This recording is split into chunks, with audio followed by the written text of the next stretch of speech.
नमस्कार दोस्तों, कैसे हैं आप सब। उम्मीद है आप सभी अच्छे होंगे और स्वस्थ होंगे। टोटल केयर चैनल पर आप सभी का एक बार फिर से स्वागत है।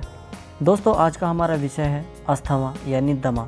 दमा फेफड़ों की एक ऐसी बीमारी होती है जिसके वजह से व्यक्ति को सांस लेने में कठिनाई होने लगती है। फेफड़ों के जो वायुमार्ग होता है उससे जुड़ी हुई एक बीमारी है। आयुर्वेद में अस्थमा को तमक श्वास भी कहा गया है। यह वात और कफ दोष के असंतुलन की वजह से होती है। इसमें जो सांस नलियाँ होती हैं हमारी, वो सिकुड़ जाती हैं, जिसके कारण छाती के अंदर भारीपन का अनुभव होता है। सांस लेने पर सीटी जैसी आवाज़ आने लगती है। दमा होने पर जो हमारी सांस नलियाँ हैं उनमें सूजन आ जाती है और जो सांस लेने का जो मार्ग होता है वो सिकुड़ जाता है। सूजन बढ़ जाती है और जो वायु मार्ग के चारों ओर की मांसपेशियाँ हैं उसके कसने की वजह से जो है सांस लेने में कठिनाई और उसके साथ खांसी, खरखराहट, सीने में जकड़न जैसे कुछ जो लक्षण होते हैं वो उभर कर सामने आने लगते हैं। खांसी के कारण फेफड़ों से जो कफ निकलता है इसको लाना बाहर बहुत कठिन हो जाता है, तो उसकी वजह से जो सांस लेने में दिक्कत होती है तो उसको हम अस्थमा बोलने लगते हैं। तो आइए जानते हैं लक्षणों के बारे में। अस्थमा के लक्षणों का जितनी जल्दी आपको पता चलेगा उतनी ही जल्दी आप अस्थमा का इलाज कर सकते हैं। तो इन लक्षणों को पहचान कर आप अस्थमा का घरेलू उपचार भी कर सकते हैं। तो अस्थमा के जो मेन लक्षण हैं उसमें सबसे मेन है सांस लेने में दिक्कत। ये प्राइमरी आपको प्रॉब्लम होने लगेगी। बार बार खांसी आना, अधिकतर दौरे के साथ या कभी कभी दौरा भी आने लगता है खांसी के साथ साथ। सांस लेने पर सीटी जैसी आवाज़ आने लगेगी। छाती में आपकी जकड़न और भारीपन होने लगता है। सांस फूलना और उसके साथ साथ बेचैनी होना, बेचैनी बढ़ जाएगी आपको, आपके हाथ पैर कांपने लगेंगे। इस तरह के कुछ लक्षण जो होते हैं वो अस्थमा के आपको पहले ही पता चल जाएगा कि आपको अस्थमा है।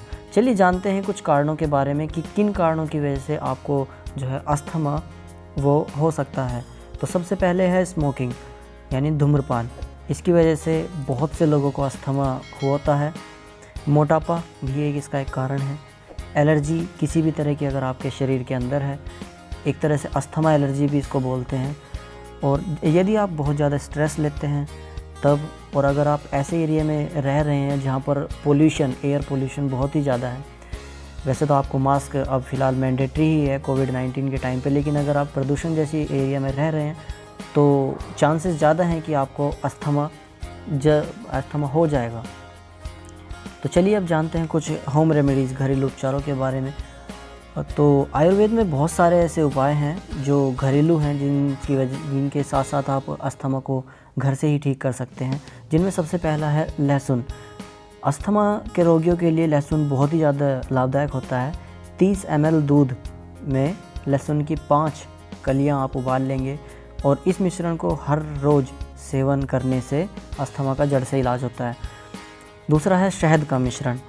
अगर आप बड़ी इलायची, खजूर और अंगूर को सेम क्वांटिटी में पीसकर शहद के साथ खाएंगे तो ये अस्थमा की खांसी में बहुत ज़्यादा लाभदायक होता है और अस्थमा का जड़ से इलाज करता है। तीसरा है तुलसी का मिश्रण। सौंठ, सेंधा नमक, जीरा, भुनी हुई हींग और तुलसी के पत्ते, इन सबको आपको पीस लेना है। आप ठीक से याद कर लीजिए, देख लीजिए, मैंने सारी रेसिपी यहाँ पर लिखी हुई है।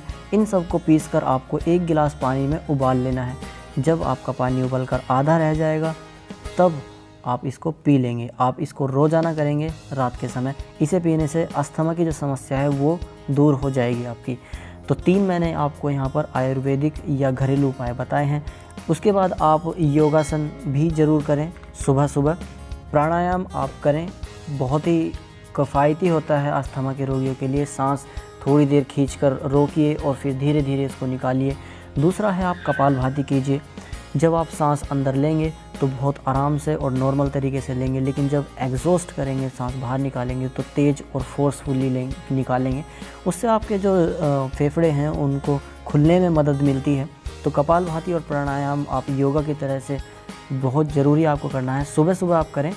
प्रिवेंशन आपको क्या क्या करनी है, जो घरेलू उपचार के समय आपको सामान्य बातें जो ध्यान में रखनी है वो है कि दमे के मरीज़ जो होते हैं, बारिश, सर्दी और धूल भरी जगह से आपको बचना है। बारिश के मौसम में नमी बढ़ जाने से संक्रमण ज़्यादा बढ़ने की संभावना होती है, तो उससे बचें। मास्क ज़रूर पहनें घर से बाहर निकलते टाइम।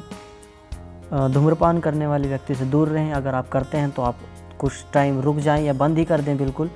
या आपके आसपास अगर कोई सिगरेट वगैरह पी रहा है तो उससे आप दूर हो जाइए। कीटनाशक स्प्रे, अगरबत्ती, कोयल का धुआं, इन सब के धुएं से आप जितना हो सकता है बचें। गर्म तासीर और तले भोजन ना खाएं और प्रोटीन, कार्बोहाइड्रेट और वसा युक्त आहार बिल्कुल आप नहीं लेंगे। तो वीडियो आपको कैसी लगी है आप लाइक करके हमें बताइए। कमेंट में आप अपने सुझाव दे सकते हैं। जितना हो सके आप इस वीडियो को शेयर कीजिए। चैनल पर अगर आप नए हैं तो सब्सक्राइब कीजिए और बेल आइकन को ऑल पर प्रेस कर लेना ताकि आप हमारी फ्यूचर वीडियोस मिस ना कर सकें। तो मैं मिलूँगा आपसे एक नई वीडियो के साथ बहुत ही जल्द।